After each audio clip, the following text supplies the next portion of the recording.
So a very warm welcome to everyone. Thank you for sharing your afternoon with us for the presentation, Stones, a seemingly inert material that has moved humanity. The beginning of our history is named after it, the Stone Age. The Nourishment Projects is about joyous curiosity and being part of something much larger than ourselves. Here are some of the references that inform this presentation. Place Vendôme, home to some of the world's most prestigious jewelry brands. During the Sun King's time, Place Vendôme was planned to house Paris's most prestigious institutions, including the Royal Library, the Royal Mint, Hotel for the Academics, and the Ambassadors. Overspending caused Louis XIV to scale back his plan and leave the famed district for free enterprise. For the past almost 100 years, the great jewelry houses have called Place Vendôme home. Even upcoming jewelry houses, such as Louis Vuitton, a brand that came to fame for, of all things, luggage, trunks that floated despite the Titanic sinking. Eponymous with beauty, its brand's baggage now includes fashion. In 2018, the company hired Francesca Amphitheatroff. She was the former design director of Tiffany, and she is now the artistic director of watches and jewelry at Louis Vuitton. This was followed by Louis Vuitton purchasing in 2020 a 1,758 carat diamond called Suello, meaning rare find. Once the stone is cut by highly trained experts, and there are but a few in the world who can cut at this level, it'll be interesting to see what she transforms this stone into.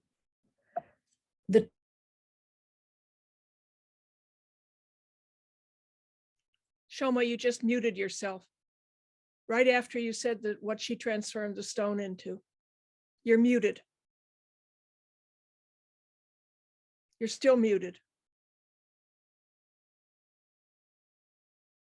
There we go. Is this better? Yes. That's so it. Sorry. Thank you. So the $270 billion global jewelry market, it used to be run by large mining cartels like the De Beers, but it is slowly transforming into a business that operates more like fashion, where big brands drive business and drive growth. Because younger buyers now care less than their predecessors about the size and quality of the stones, and it's more about the origins and about the distinctiveness of the design. So it's a story that's developed. And so the parent company of Louis Vuitton, LMVH, is one of the largest European companies and has a $329 billion valuation. Packaged with its marketing budgets and social media following, Louis Vuitton is poised to outshine the competition. And so from trunks to gemstones, it's quite an alchemy. And that is the idea, this idea of transformation that is going to be the framework for today's presentation. Transformation is central to the idea of jewelry. The stone that is more brilliant than this 1,758 carat Suello diamond is the 3,016 carat discovery in 1905. When it was discovered, they thought it was fake. They chucked it out the window. Could you believe that? They corrected their mistake quite fast. And size does matter, man. It has been refitted, and once reconfigured, it transformed the English crown, the jewel in the crown, and they have quite a number of jewels on that crown, titles a person. And that is all the time I'm going to spend in this presentation on gemstones and jewelry. The invaluable stone, whose every facet dazzles, no matter which way you turn it. The third rock from the sun, planet Earth, that is the stone that I'm interested in. This massive stone and things that it includes is the focus for today's presentation. And in stark contrast to gemstones, which to me is a man-made artifice, it's the inclusions here that lends this material interest.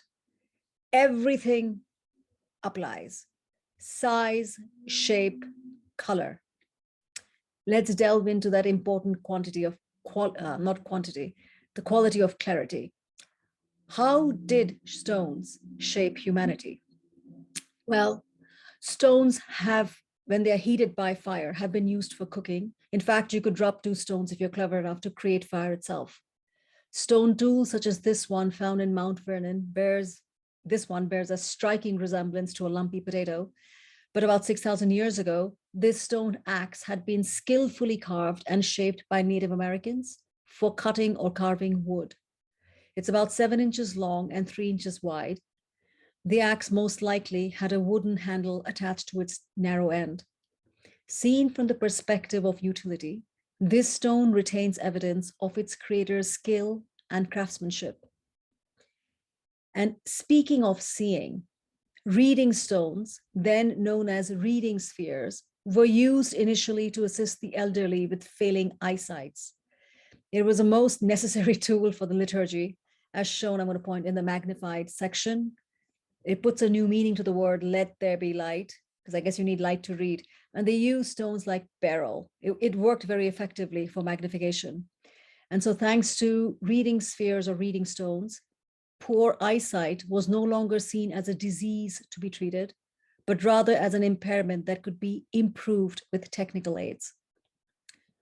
Other stone tools, so this 11th century BCE, again, BCE means before current era, is a jade arrowhead from China, or this jade blade, again from China. Jade has a degree of hardness that rivals steel. It's shaped by extremely hard abrasive. Thereby, this object is equally a weapon of power, and due to the artistic creativity and workmanship, it is also a treasure. This stone device was found at a royal burial site. And along with finesse such as this, stones are just fun. Skipping stones, anyone? I'm awful at this, but I love seeing it. To skim across the surface of a water like a water skier, that's a skill I'd like to have.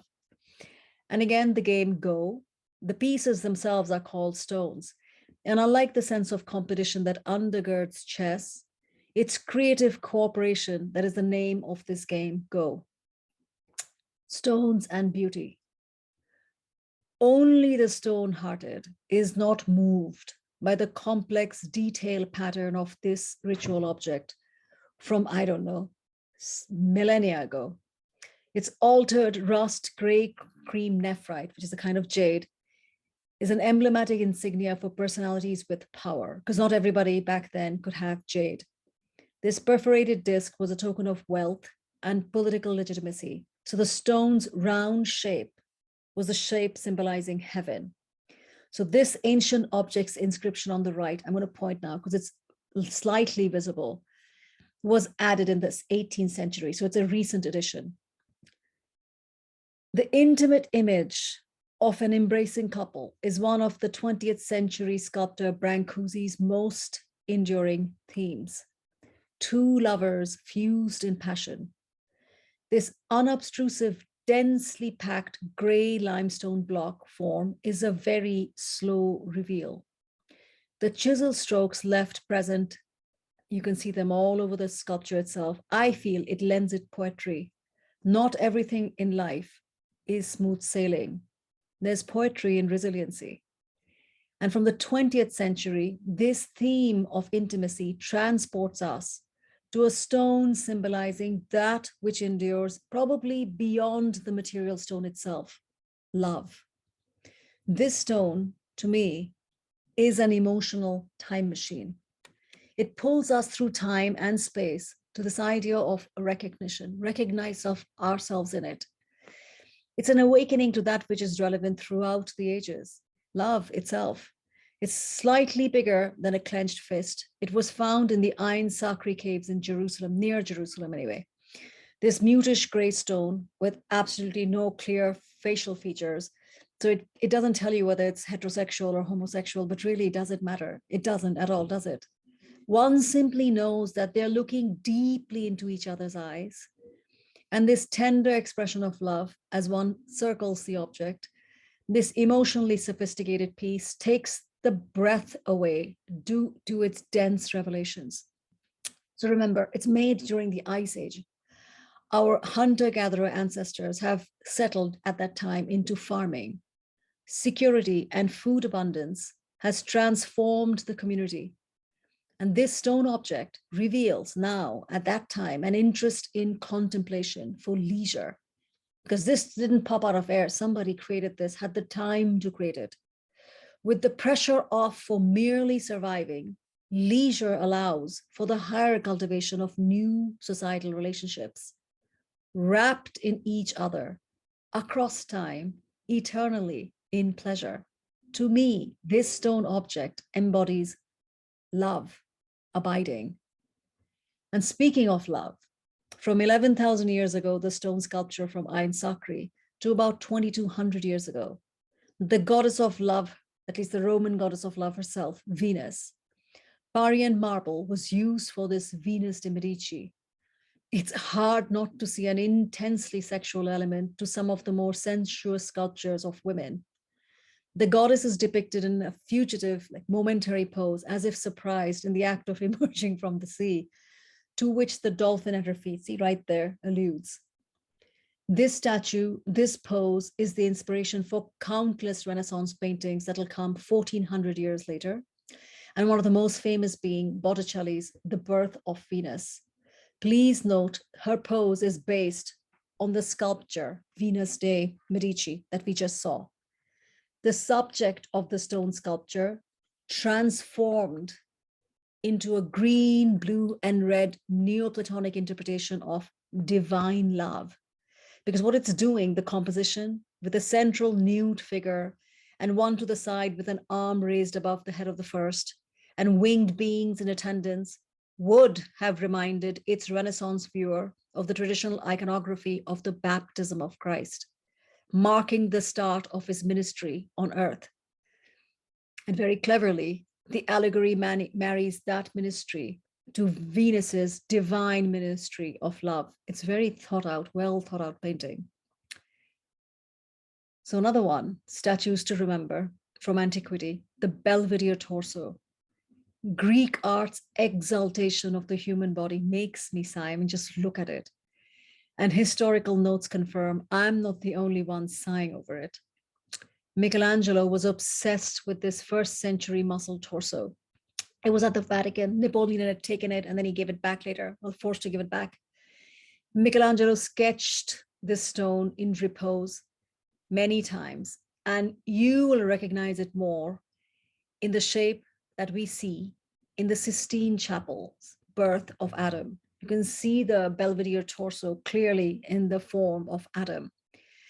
And Adam there is awaiting animation. But if you follow Adam's eyes, if you follow it, they gaze at her, Eve, not at the proverbial God. Perhaps the animation is not necessarily by the touch of the bearded one, but by the touch of the grace of love, because it's desire, first principles.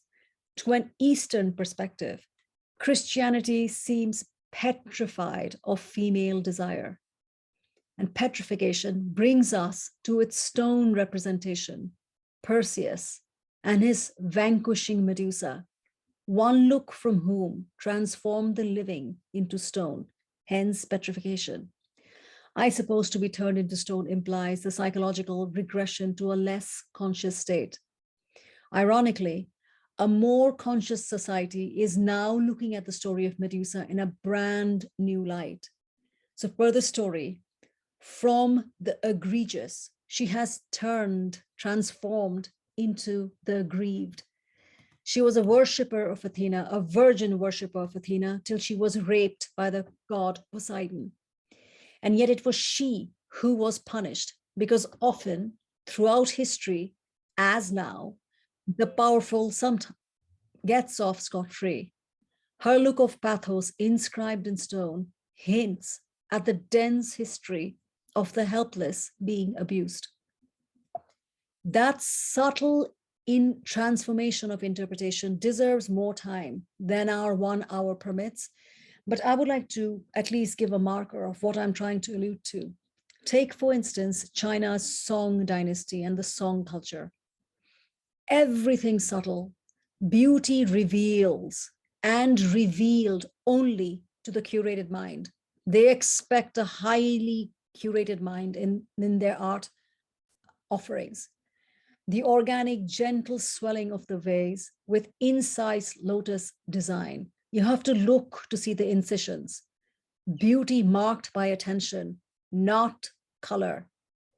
And with the advent of the Mongols in China and the subsequent introduction of different cultures, so for example, the Islamic influences brought in by the Mongols through the displacement of craftsmen, color and patterns were introduced into Chinese art and thereby transformed it. Cloisonné, which is enameling that first started in the Byzantine periods, those Byzantine craftsmen, when the fall of the Byzantine Empire, they emigrated further east into areas of China, bringing with them their cloisonné techniques. The colors of this vase, so strikingly different from the quiet sophistication of the Song culture Chinese. Now, I am aware that porcelain and enamel isn't stone, but the objects are conveying a broader message about the transformation of style and of the rulers themselves. So look on the left, the founder of the Song dynasty, his voluminous white robe conveying strength and stability, while on the right, the ornate trappings of the imperial regalia is almost an overcompensation to perhaps veil the diminishing power of the throne during the 15th, 16th century. This is after the Mongols had come. One dynasty, Ming dynasty, they're all just popping up. One is over. Notice, I'm going to point, notice his curling long mustache. It is so similar to the mustache of the revered Chinese dragons. These paintings are so full of symbolism. The more you look, the more it reveals. He's showing he's lucky, he's powerful in every way. Thou protestest too much. By the way, without the cobalt from the areas near Afghanistan, which this is what provided the blue of the Ming vase, it would not have come without Mongol rule. So the signature color of the Ming vases, the Chinese call that blue the Mohammedan blue, would not have existed in that form had not the Islamic influences brought in cobalt and the color blue. And so politics affects art. It affects change. Politics transforms art as well, even now. Style changes are reflected in stone designs as well. And in this case in China, an immortal rides on the back of a fabulous looking ram. But notice the Mongol style hat. Stone cements milieu. You can see it, you can read, the more you know, it'll reveal itself. It's just fascinating. But let's take a wider swathe of time. Though not the brand Cold Stone Creamery, I just giggled at that one. The ice cream truck reveals the location in England. And if you drive along the highway past these nondescript fields, you will arrive at a very clever composition of glass, metal, and wood. And this is the visitor center that celebrates stone. I thought that was very clever because you are near Stonehenge. This prehistoric monument dating from about 5,000 years ago is oriented towards the sunrise on a summer solstice. What I find funny is that this now UNESCO World Heritage Site was actually bought in a public auction in 1915 by a Mr. Cecil Chubb as a present for his wife. Can you believe this was up for sale? And over the decades, this hydra-headed entity has been deemed intolerable by architects. The monument sits on a connected landscape, and yet the land has been sold off in parcels. Drivers hate the congestion because you can see it off the highway, and the highways get congested where people slow down to take the photographs while driving. That's my husband, so I'm completely guilty of that. I did the exact same thing. When we drove by, before we got there, we took pictures. Look, there's the Stonehenge. But one can never be too sure of the true creation story, can we? Like why it was made. Stonehenge could have been a burial site from its very beginning, because human bones from 5,000 years ago have been discovered there. Its unspoken memories remain immensely deep and immensely vague, rather like the Easter Island statues in the mid-Pacific Ocean. Who knows why these statues were created? But really, I ask you, must one know? Mystery lends it appeal, doesn't it? Perhaps Medusa had visited the island and petrified these tolls. Who knows? Make up a story. My children do. Life's more fun that way. Maybe when kissed by the right person, the love will awaken these gentle giants. Cinderella had her dwarfs. I will have my giants. Make up a story. No one knows why it is. We are just as qualified to make one up as anybody else. So, with the same concept of statues in mind, let's go across the world, 250 miles north of Lima, Peru, where lies the equally enigmatic ruins of Chanquillo. So now viewed from the stone fortress, the 13 towers were the key to the scientists' conclusion that the site was a solar observatory. Regularly spaced towers line up along a hill, and they are separated by about 16 feet. Solar events, such as the rising and setting of the sun at the midpoints between the solstices, were aligned with the different towers. And so, in addition to potentially ceremonial purpose, the observatory may have had practical uses. So, in Peru's dry coastal region, precipitation is seasonal. So, a reliable solar calendar would help determine the optimal time to plant crops. Well, stone move us by their sheer beauty. Here, the Old Man of Storr in Scotland and China, and I'm just showing these two as representation. There are countless around the world. Yet, these stone giants in China have inspired paintings and recreation of Northern Sung monumental landscape, as shown in the hanging scroll on the left. The mountains and its erosion shown on the scroll on the left is captured in the ink cake on the right. So now ink cakes were molded from fine pine soot or maybe lamp black, which was ground on a stone, moistened with water to produce that universal medium used for Chinese calligraphy. And this elegant object would adorn a writing desk, as would this ink stone carved to resemble a melon still attached to its woody wine. I love pens. Had I known this kind of stuff exists, I would have been collecting this. I mean, just look at it. When opened, the top and bottom halves of this greenish stone melon, because that's exactly what it's showing, reveals the grinding surface for the ink cake. That's where you would put it, and you would grind it to create your ink for both the drawings and the calligraphy. So this idea of writing points to learning. And at this point, education and stones have made concrete contributions to our humanity, and that's what we're going to look into. So ritual texts recorded on marble tablets in China, and they're carved in clerical style to legitimize the empire in this 8th century. Another divine token of legitimacy were jade tablets. You can see one on the right, and the hanging scroll on the left paints the ruler holding his jade symbol, see right there, and that is his source of authority.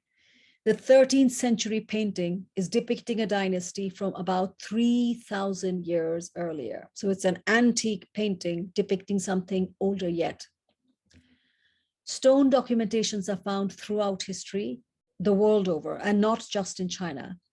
This is a photograph of the ruins of an old Kandahar citadel, and these are Greek-controlled areas by old, what we call India. In that citadel was found an edict of the Indian Emperor Ashoka, written in Greek and Prakrit. Prakrit is an Indo-Aryan language. This is known as the Kandahar Greek edicts of Emperor Ashoka, obviously etched in stone. And these edicts were his commitments and vision of rule, his contract, so to say, with his subjects. And they were located in public spaces. Remember again, his edicts were not in Sanskrit and up in this areas by Afghanistan, Bactria, as we call it now, because his official language of his kingdom was Sanskrit. But very cleverly, his creed would be pointed and would be carved in the local dialect, depicting whichever place they're in, and in the everyday speech spoken by the people, hence Greek and Aramaic in the border regions. So edicts of Ashoka are a collection of more than 30 inscriptions on stone pillars. as well as boulders and cave walls. So stones document stories. One of the oldest stories of human civilization is the Epic of Gilgamesh. So the poem was a much older oral tradition, and only around 1200 BCE was it transcribed etched into stone. So the poem's eternal message is found, a very similar message anyway, in Max Ehrmann's poem Desiderata. And the last lines, which sum up very, very well, with all its sham, drudgery, and broken dreams, it is still a beautiful world.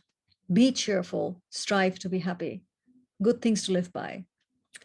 And if we go back to the ancient times again, stones capture the legendary codes of King Hammurabi, the ruler who chiefly established not just the greatness of Babylon, the idea of the codes of law, which he apparently received from Shamash, the solar deity. And it is Hammurabi who is standing, hand raised in respect, receiving the codes from the god Shamash. The code in cuneiform script was carved upon a 4-ton black monument, 8 feet high, clearly intended to be read in public.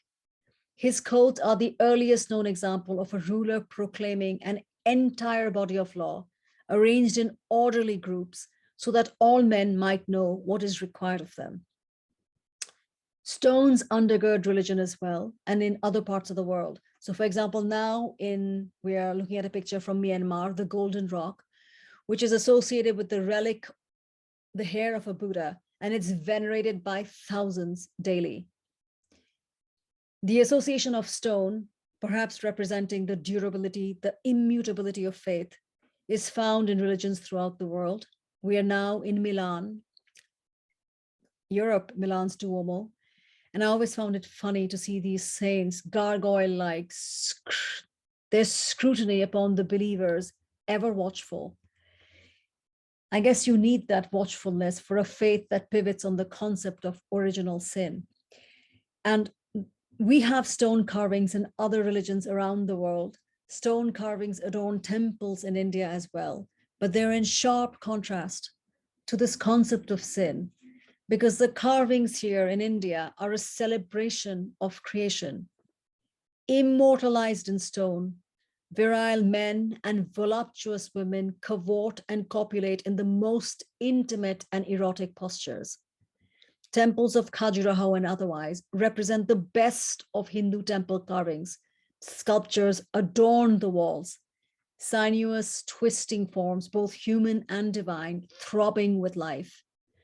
This worship of the erotic, God as an unfolding creative process, as the spirituality of Eros, it is stating clearly, both inside and outside, that life itself is an ongoing erotic play of the universe, an expansion without limits.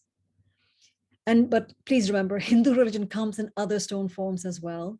And these are cave structures, all hand-hewn, and these caves inspired the caves in China, the Dunhuang caves, within which Sir Mark Aurelstein had found the Diamond Sutra, the world's oldest woodblock print. But these caves in India have harmoniously preserved Hindu, Jain, and Buddhist beliefs. This asceticism of Buddhism and Jain coexisted perfectly fine with the worship of love, the divine love of Hinduism. Shown here is the marriage of the Lord Shiva to his consort Parvati. And again, goes without saying, immortalized in stone. Now, I was very surprised to discover that Eleanor Roosevelt had visited in the 1950s. It made me very happy. I always found her to be a remarkable woman. And this place was well worth her visit, as the Kailashnath temple in Ellora was carved out of one single rock in the 8th century. Its size, architecture, and sculptural treatment stuns you with the power of devotion and of faith. What else could make you carve this? Faith of another belief, stone capturing spiritual rapture. With her head thrown back, eyes closed, she's in the process of collapsing, overcome with love. The subject, Saint Teresa, wrote in a spiritual autobiography, I guess, quotes here, the pain was so severe that it made me utter several moans, close quotes. So the pain she speaks of, I'm going to go by what she says, was of a heart pierced repeatedly by the fire-tipped spear of an angel. Now, I wonder, had the sculptor Bernini known of the Khajuraho temple patrons in India, how would he have adorned the temples in India that allowed, encouraged sensuality to adorn faith?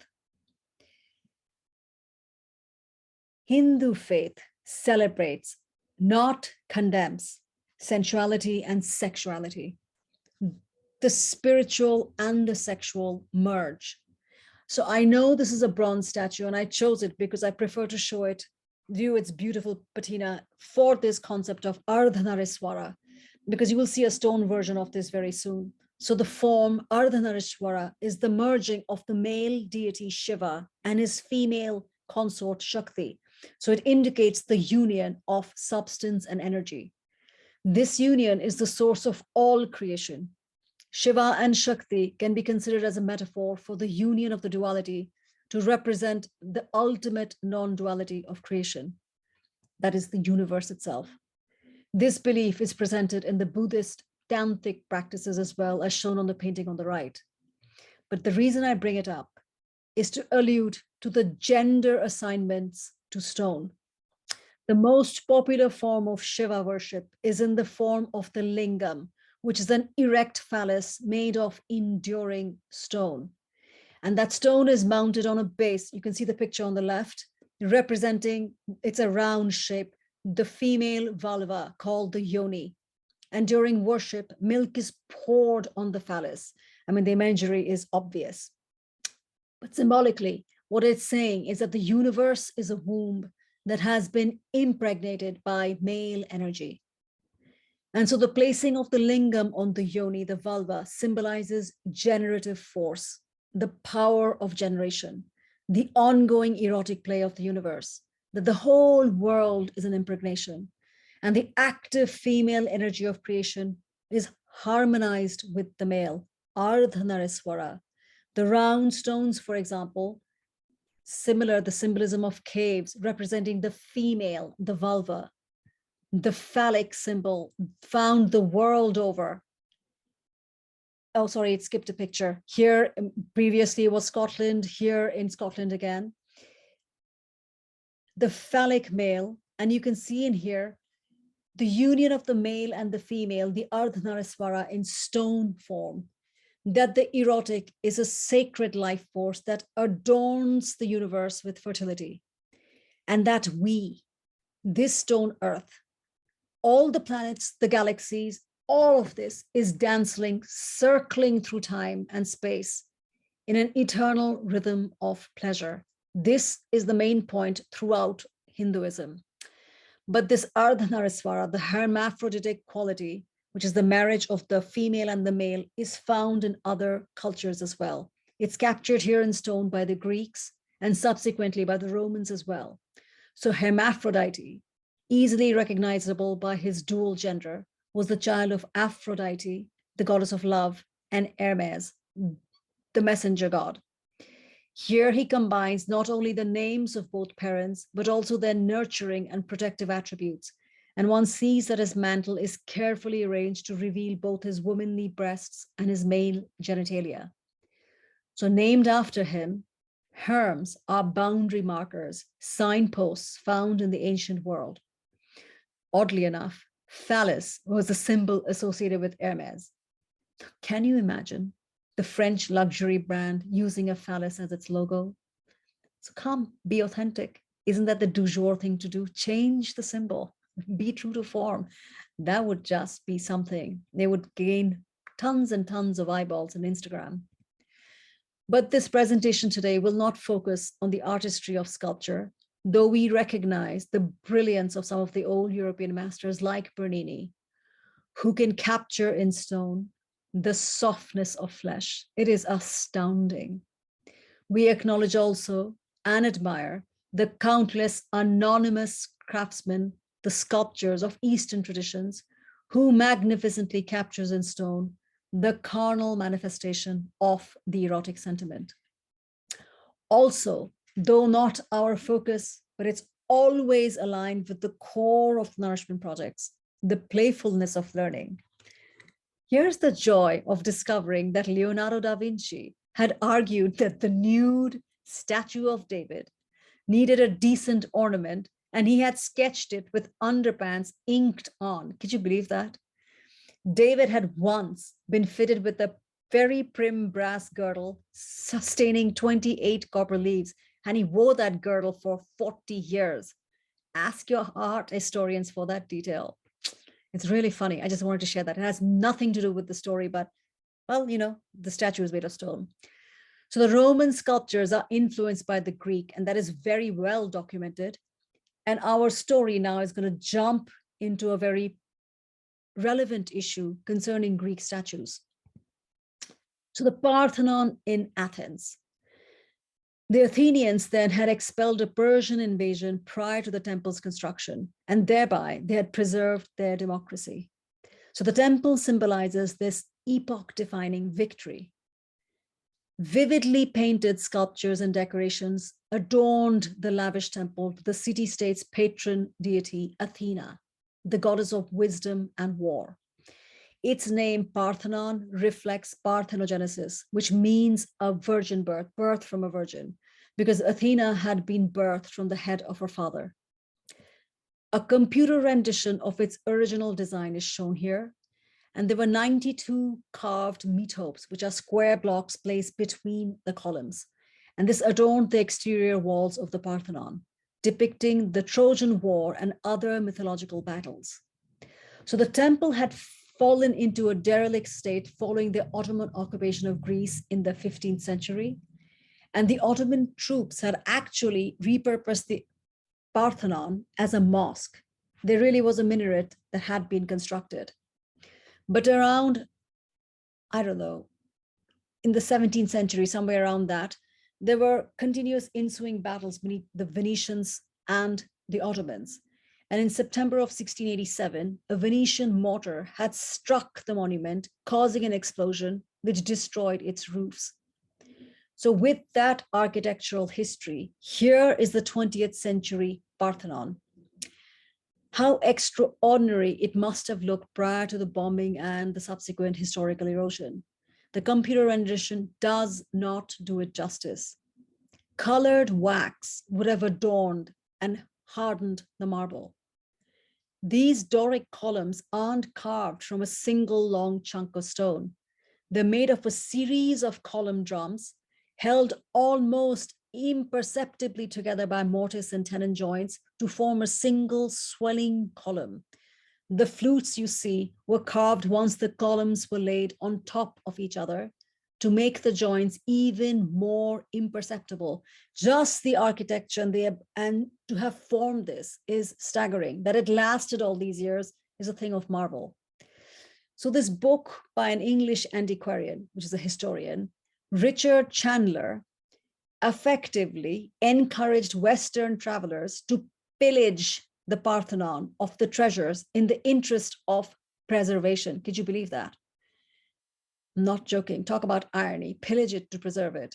So do remember, in the backdrop here, you have the Napoleonic Wars going on, Napoleon documenting Egypt in his description of Egypt documentation. You can look that up in the New York Public Library. It's stunning copperplate designs. So in terms to his British mind, he's anxious that France is ahead in the study of Egypt. All these anxieties plague Mr. Chandler. No wonder he says, go pillage this place, because the object of European interest for ancient civilization was Egypt. Greek was the next best thing. So if we can't have Egypt, let's get Greece. So during these times, the Ottomans ruled Egypt and parts of Greece. So imagery like this found in Mr. Chandler's book, you can just see almost a sacrilege of antiquities. This book inflamed the enlightened of Europe. One such person who had the ardor of the righteous was a British ambassador to the empire, the Scottish nobleman Thomas Bruce, the 7th Earl of Elgin, Lord Elgin. So long story short, he brought, I suppose he bought also, because he technically did pay, bribery confirms it. He bought the Elgin marbles and they landed up in England. It's a very long, convoluted history here. But let's make it clear, he didn't buy it for country and fame. He bought it to decorate his house, his home. But unfortunately, lack of money forced him to sell them at a loss back to the country. And there is a massive ongoing controversy of returning cultural heritages to their homelands. The Elgin marbles reside in the British Museum. So, 6th century BCE, BCE being before current era, Greek sculptures were truly, look them up, clunky stuff. Really, it was. Arms locked by the side, single leg making a formal step forward. It's almost juvenile. It's not, it's still hard to sculpt, but it's nothing like what we see now. But then between the 6th and the 5th century BCE, in that 100 years, I don't know what happened, what's in the water, they raced into the sublime. Their sculptures became completely different. In that 100 years, Greek statues went from clunky to eye-wateringly beautiful. 5th century BCE Greek sculptures are things of wonder. Few things, to me, as magnificent as Ilissos, which is part of the Elgin marbles. And Ilissos is the name of a river that still flows through Athens. There's his cloak, sculpted to look dripping wet. The oozing, flowing, swerving, unpredictable lines of 5th century Athenian chiton drapery have been correctly compared to melted chocolate in their natural liquid state. I mean, just look at that movement of stone. As you can tell, I salivate over this one. It used to be the cover for my iPhone. I think I'm going to bring it back. So Greece has requested that these marble masterpieces be returned since they were bought by the British from an occupying force, the Ottomans. So the sale, as far as Greece is concerned, is null and void. They've even built a climate-controlled, glass-fronted Acropolis museum to house these wonders. The building holds the sculptures that Elgin, I guess Lord Elgin, left behind alongside plaster casts of the missing pieces. And these objects are lit by the sun coming in through. So here's the Acropolis coming in through the glass, looking over the original site of the Parthenon. So in his college days, this child, this student, had supported the idea of returning the objects to Greece. This student does boast of a Greek heritage. When he transformed into a political figure, the Prime Minister Boris Johnson, his views transformed as well. As far as he's concerned, the marbles stay, just as any other objects ever acquired by the British Empire will stay in Britain.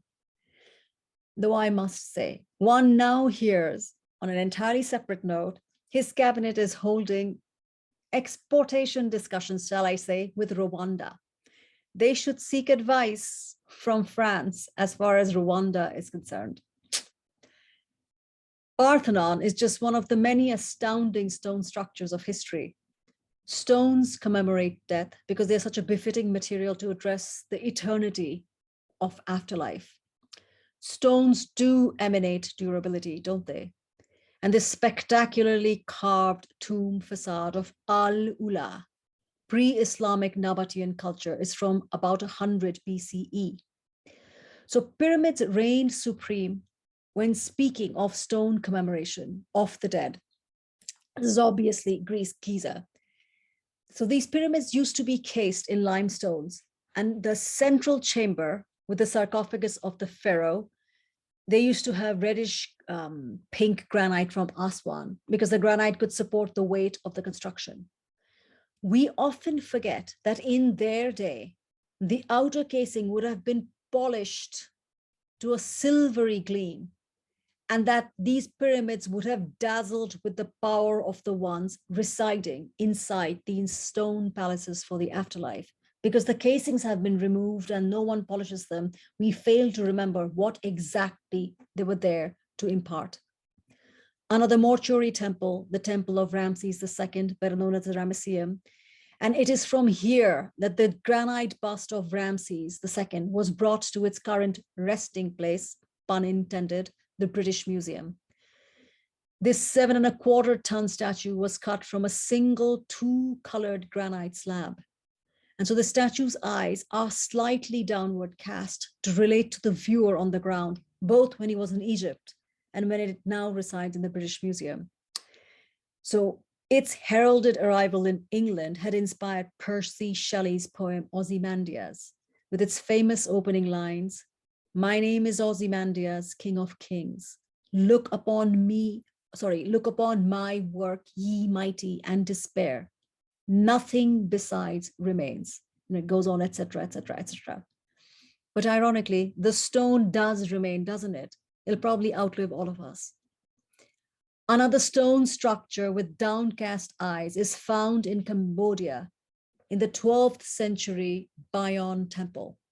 And the face of the Buddha looking down with compassion on the faithful. And this long ear, it's not there for representing, wearing jewelry or to denote nobility. These long ears for the face of this version of the Buddha, this Buddha is known as Avalokiteshvara, the compassionate one.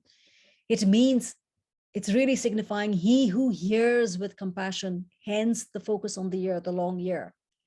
Like the Ramses statue, this Cambodian Buddha is based on the countenance of a king, King Jayavarman VII, and it's also made of granite. So the temple of Bayon, there you see his face looking down, hearing the pleas of the suffering. This Bayon temple is dwarfed by the other famous Cambodian stone temple, which is a UNESCO World Heritage Site, the Hindu temple, Angkor Wat. There it is. Like the pyramids of Egypt, though, water was essential for this stone architectural wonder, because in both cases, the stone slabs were floated down the river to complete the construction.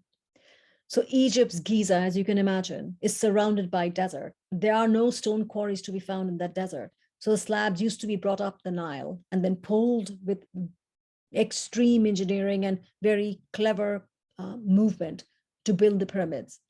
Similarly for Angkor Wat, why is the picture here? Look, the temples are surrounded by forests. You don't see stone quarries. There's no quarry in sight back then or now. So the stone slabs used to be brought in for construction, floating down the river as well. And these stone slabs were that onto which Hindu and later Buddhist mythology was carved in relief all across the temple. And this temple now is more associated with Buddhism, but Cambodia used to be a Hindu stronghold. And these enduring stone sculptures preserve that history. Just as Al-Ula, that stone monument in South Arabia, the monuments, the tombs there that we saw, Al-Ula preserves the pre-Islamic history of that region, because it was Saudi Arabia, the geography, but it was not Islamic then. Islam only came in 6th, 7th century. This statue about the Hindu concepts of duality, this is named Harihara, which is an amalgamation of the gods of preservation and destruction. So in the Hindu trinity, Brahma, Vishnu, Shiva, the protector god, the creator god, and the destroyer god. So the protector god, Vishnu, is also known as Hari. The destroyer, but in reality, the regeneration, because death is a regeneration, whose name is Shiva, is also known as Hara. Hence the name Harihara. Horihar is also called that. So the right side of the sculpture depicts the recognizable matted locks of Shiva. And the right side also includes the inner eye to look within. This is the Cambodian stone depiction of this Hindu iconography. Now, I love diversity. It preserves the idea of the formless, in that infinite forms will not capture the essence of the divine. Formlessness of manifestation. It is so subtle, mesmerizing. And that is also a very important point in the case of Buddhism.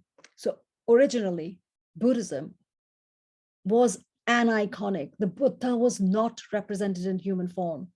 A relief of his foot perhaps was used to depict or denote the Buddha, And it was a relief, not a footprint, because the relief symbolizes that he has risen, left, he's not on this earth. And on top of this limestone relief is the Dharma chakra, the chakra of Dharma. That also symbolized the Buddha. Another accepted form of the aniconic Buddha is the empty throne that he left to become the Buddha, because he was a prince, Prince Siddhartha, that word. Here, per the mythology, the throne of the Buddha here is protected by the many-hooded snake, Muchalinda. And sometimes a tree represents the Buddha as well, because he was enlightened under the peepal tree, the Bodhi tree. So here is an aniconic representation of Mara attacking the Buddha. And now look, all else being the same, this stone representation of the same story, Mara attacking the Buddha, includes the Buddha in human form. Why? And exactly how? So Buddhism began in India in 600 BCE, BCE being before current era. Around 300 BCE, Alexander the Great came to conquer India. And though he was unsuccessful, Greek presence remained in the areas now known as Afghanistan, Pakistan. All these areas used to be, especially Afghanistan, used to be a Buddhist stronghold for 1,000 years. And the influence remained during those times and spread across parts of Western India, India as we know it now. So the Greek toga, which influenced the Roman senators' attire because they wear these draperies, it held sway in the Greek parts of India. So Greek represented their gods in human form, Zeus, Poseidon, Athena. So to maintain adherence, because Buddhism, Hinduism, all organized religions cements power through numbers, Buddhism started to manifest in human form. And so the Buddha is shown in Greek toga attire. So the draping chiton one saw on my beloved Iliso statue, the river god, that same sensual appeal here on the Buddha. I love monks. That shaved look is so sexy. Like they did for style changes in the Song culture, stones document representational changes in Buddhism as well. So the Gandhara Buddhas are tied to the Greek influence in Bactrian regions, and Bactria is the regions by Afghanistan-Pakistan border. Styles again in a slightly more tertiary form.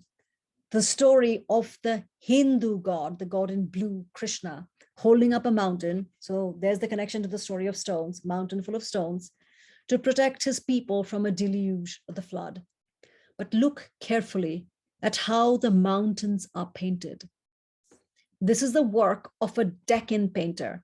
So Deccan meaning south, because Deccan is the anglicized pronunciation of Dakhin or Dakshin, which means south in Indian.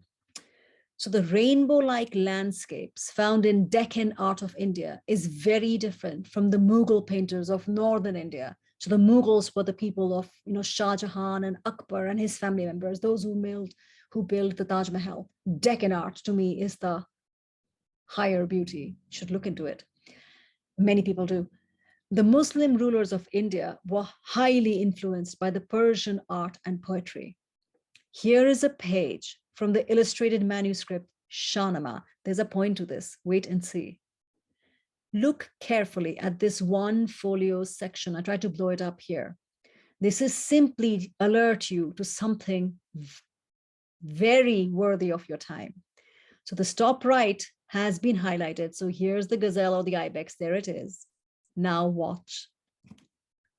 Rock art with a delicious sense of fun. Faces inscribed in them. So it rewards those who pay attention. It's almost song culture like subtlety. If you look, you will see. So when people rush through the manuscript, they miss so many things. But it's different from the song, obviously, because it has a profusion of colors. But I just thought you'd enjoy rock art in forms you don't expect. But a more traditional form of rock art is obviously petroglyphics. We are now in Chad, North Central Africa. And look on the carvings, giraffe, ostriches. So this one represents an ostrich. Ostriches in a desert region, isn't that baffling? It's actually disheartening because all these areas used to be verdant. It was they had lots of water there until climate change. So it is not a hoax. And history repeats, I'm told. Look, giraffes again.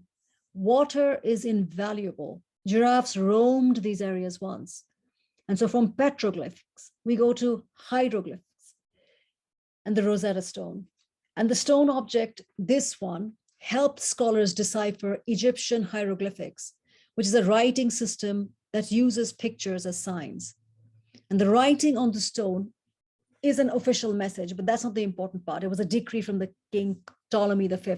And if you look carefully, look, it's completely different writing, 3 sets of inscriptions. So the stone is a broken part of a bigger stone slab. It has a message carved into it, written in 3 types of writing, as I was pointing out. So I donated, you can see the alignment with 3 different scripts. The hieroglyphics, an Egyptian script, a language of the priests. In the middle, the Demotic script, the language of the people. And Greek, the language of administration, because the rulers of Egypt of that point were Greco-Macedonians, because they had come after Alexander the Great had conquered Egypt. What happened was, when this was discovered by the French, because Napoleon was all over Egypt, the 20th century European scholars knew how to read ancient Greek. And so they eventually figured out how to read hieroglyphics. And it helped expand the study of Egypt, Egyptology. And the subject of Egypt returns us to the stones at the Ramesseum, Ramses II's funeral monument. And this has an ongoing influence. So I'm going to point now, look at these sides. These were supposedly the granaries. So I feel that reinterpretation is a form of preservation. So here's the front view of the granaries from the Ramesseum. Please note the architecture and the arched structures. Do you now recognize the influence on the architect Louis Kahn of Fort Worth's Kimball Museum? It had also influenced Corbusier. All these people in the early 20th century, Egypt influence was vast.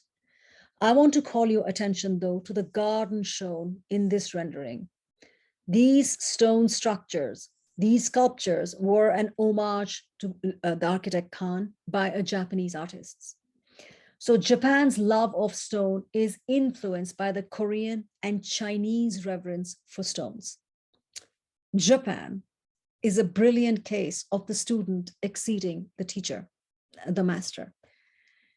So Japanese stone gardens, Karen Sansui, are layered with meaning. Take, for example, the very famous Ryoanji temple. Ryoanji's story is layered. This meditation garden is an arrangement of 15 irregularly shaped rocks, of which only 14 are visible from any angle of the viewing porch, the Inagawa. One interpretation is that when focused, mind cleared, seated in stillness on the Inagawa, the viewing porch, the viewer is the 15th rock. That spiritual enlightenment is perceived, not seen with the eyes. Stones in Japan exude many meanings. For example, Tomeishi, or also called Shokimori Ishi, is a boundary stone. It's akin to our do not enter sign, but everything done with subtleties. So a traditional boundary stone conveys information. So I'm going to point to you, here's a boundary stone and here's a boundary stone. It conveys very gently the gentle message of please refrain from entering here versus the command of do not enter. There are very different ways of communicating. With that frame of reference, let's return to Ryoanji. So this static rock garden changes with the season due to the borrowed landscape outside. The bloom of the cherry in spring, the green of the cedar in summer, and the carmine fall, all fine. So I love research. I realize I'm going to probably go over 5 minutes more. If someone has to leave, please do. I apologize for the timing, but there were parts of the story I wanted to tell. So archives reveal that in the mid-20th century, there wasn't a weeping cherry maple or Japanese cedar in the back. They used to be all pines. And in the 18th century, it wasn't a gravel base, it was all white sand. Sand and pine trees are more expensive to maintain. And so that the material culture has changed. So the Nourishment Project is about transformation, transforming information into insight, as is shown on our website. And this is my 43rd presentation. So I have imbibed a lot of information. And I realized something that I want to really share with you. Now, it isn't confirmed by researchers, yet I am absolutely certain with what I wish to share. So reframe the perspective on a Japanese garden. Prior to Buddhism's ascent in Japan, the Japanese worshipped Kami, the spirit of nature. Amaterasu was the sun goddess, and she is represented in the Japanese flag, the national flag. The country actually represents her, land of the rising sun. Look now at a rock-infused, sand-based garden with pine trees. Pine trees don't have a leafy, voluminous cover. Sand, white sand would glisten in the sun. It is the quintessential garden for Japan, and as subtle as only the Japanese, the profoundly spiritual Japanese masters would be. What a dry garden nurtures is sunlight. It is the frame for the spirit of Kami. It reflects what blossoms in there is the sun, the stones, the sand, the openness. What it is showing, the invisibility, formless offering, is the light of the sun.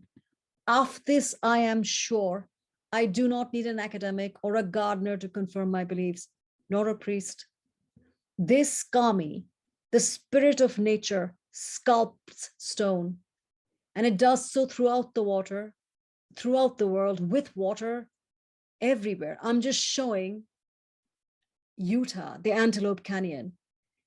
Nature quietly, consistently, with unsurpassed artistry, carves sinuous shapes that would make, I don't know, the Indian temple carvers just bow in reverence, weep in admiration, to transform stone into this level of sublime.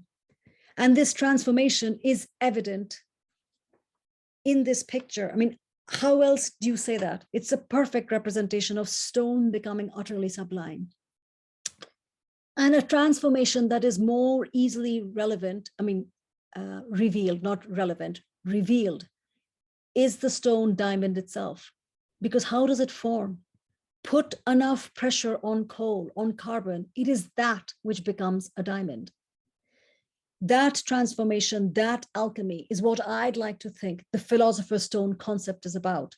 It's not about the banal conversion of matter to metals like gold. And they say, it was a powder, whatever. I don't think that's what this would be. But this ridiculous chimera is something even the mathematician of the time, Sir Isaac Newton, pursued. They really wanted to change stuff into gold, find better purposes. But anyway, the psychological alchemy that interests me is that I am the stone. The mineral is in me. I am what is transformed. Through patience, love, and humility, my ignorance will transform into insight. We too are like coal, aren't we? Put enough pressure because we are made of carbon. The divine brilliance lambent in each of us can shine through. And no better way to convey that than a stone temple. I choose one that I know and I like in Dilwara, India. It's a temple of absolute white marble, and the drawing cannot capture its bewitching splendor. So Dilwara temple is in Rajasthan, into the north west part of India, almost central west part of India. Look at the work. Ceiling upon ceiling of the temple has complexities bursting with beauty. And it is the same material that comprises the floor as the deity. So the message that I see is that The marble that couldn't withstand the force of the chisel, the artist's pressure. When that marble broke, it wasn't thrown away. It was used perhaps as one of the attachments or for the stairs, that everything has a purpose. Perhaps it served as a stepping stone for the devotee to present oneself to the inner sanctum. So every single thing had a purpose. But the marble that withstands the pressure and is chiseled into beauty, perhaps into the deity itself. It is the same marble, the same material as the floor, as the stair, as the deity.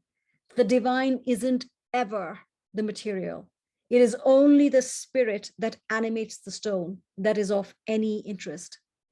So as long as I am open to vulnerability, my life moistened with tears that prevent me from becoming brittle, from shutting up, from pushing the other away, so that my falsehoods are whittled away. In this, I have deep faith to be carved into that beauty that is lambent within my own inner sanctum.